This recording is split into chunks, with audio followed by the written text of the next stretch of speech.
Hi everyone, just received another phone just this very minute, and I opened it up, had a little look inside, and it looks perfectly okay.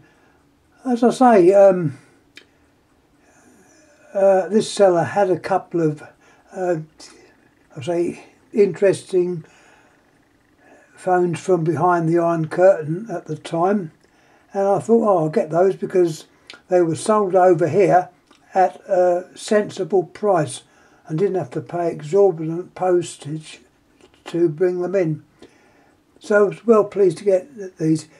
They took a bit of time to arrive through our post. I don't know why. I say our post, it was actually Yodel, but it's arrived, glad to say, in very good condition. Once again, many thanks to the sender. He'll probably see this on YouTube. It's the second phone I've had from him, so hopefully he'll get a few more unusual ones. Anyway, let's get down to a little bit of business. I took the phone complete, showing the thumbnail, so in the thumbnail you get what it would look like. Here you've got it in bits. It's actually a TAP 751. That is the number of it. Turn him over. To prove I'm not telling a lie. TAP 751. VEF transistor. The transistor doesn't mean there's transistors in it. There isn't. It's a, I'd say, a standard layout. You've got all your normal things, induction coil. Now, what is interesting, the Germans made one. I say this tongue in cheek because although this phone was made by VEF, that's a firm in Latvia. I'll show you the little trademark. There's their trademark, if you can see it.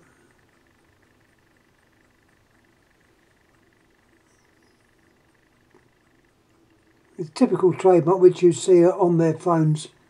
And this is the plug that came with it. It was, the lead had been cut, so I took the chance of terminating it. There's the other end there, of terminating it on my phone line to find out if it worked. And yep, it works beautifully, no problem there. A little bit of crackling, but it's to be expected. This is dated 86, you've got 86 up there. You've got 86 in the gong, 88 in the gong.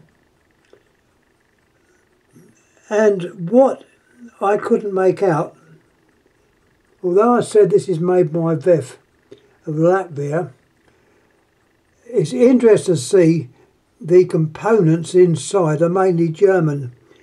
You've got the induction coil by Krone.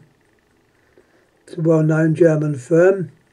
And looking under the keypad, which I won't take out, you've got a capacitor there, SH Siemens House. So it was, I would say this was more than likely made in Germany.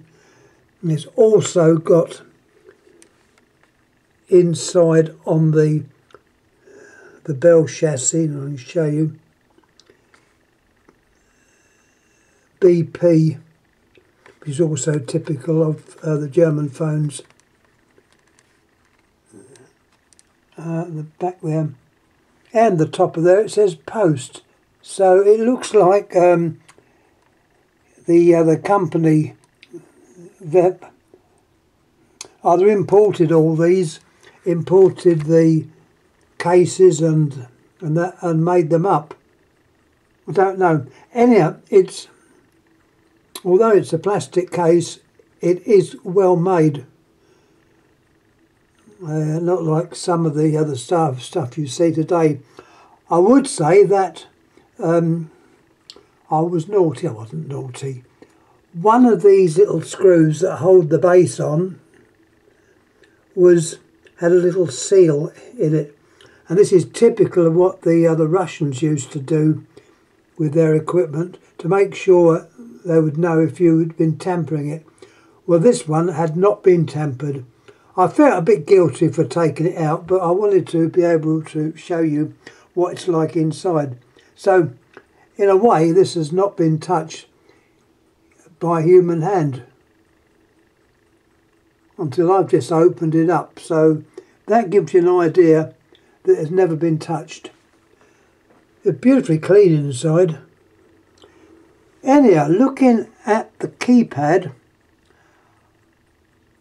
I had my suspicions that this would be pulse.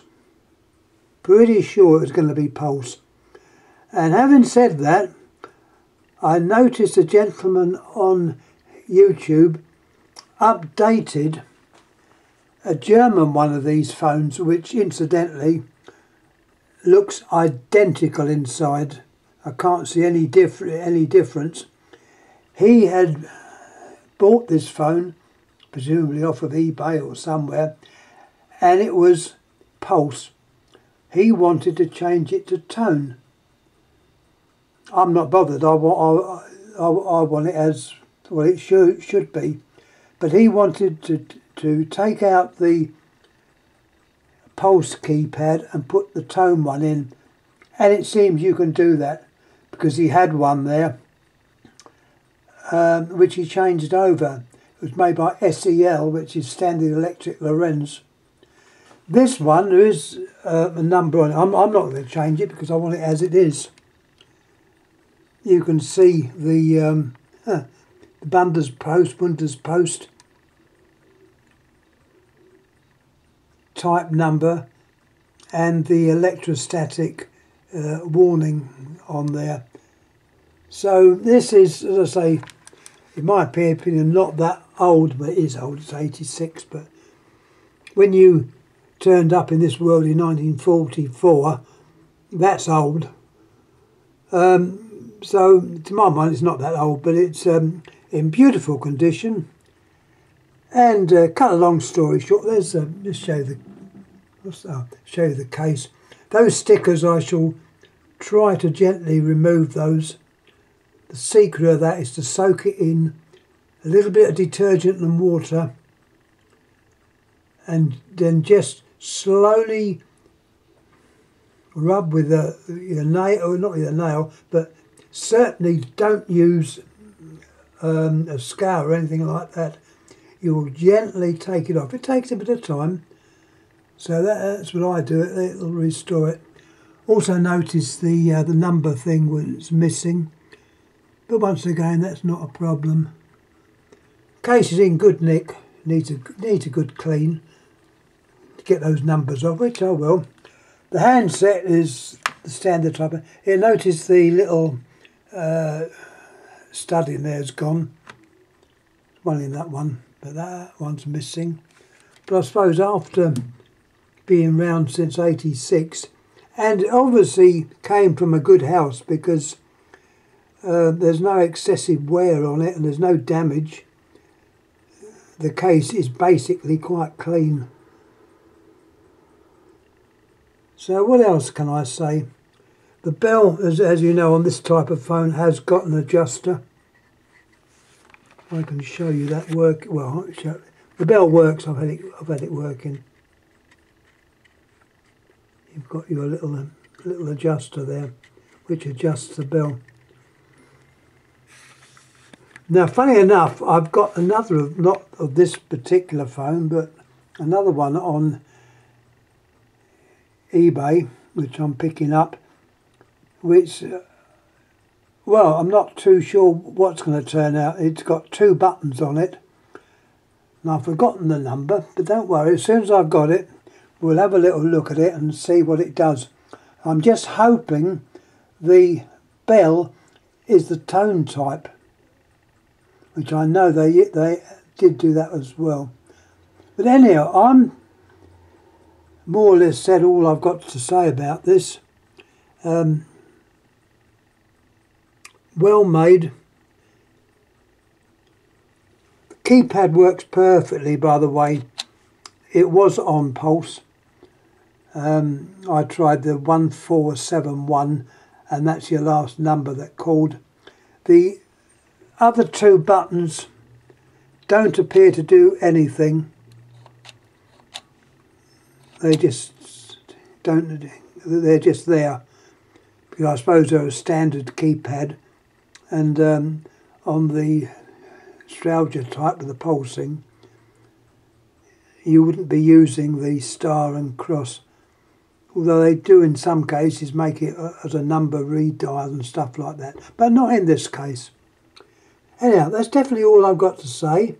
Once again, thanks for looking. Thanks for the comment on the last video I put up showing this camcorder, which is quite a nice one. And by the way, I treated myself to a couple of new batteries, and they seem to be lasting a bit longer than the other ones. The other ones were probably quite old. Anyhow, I'm gonna shut up now, and thank you once again for watching. Thank you. Any questions, please make, and I'll try and get back. Thank you.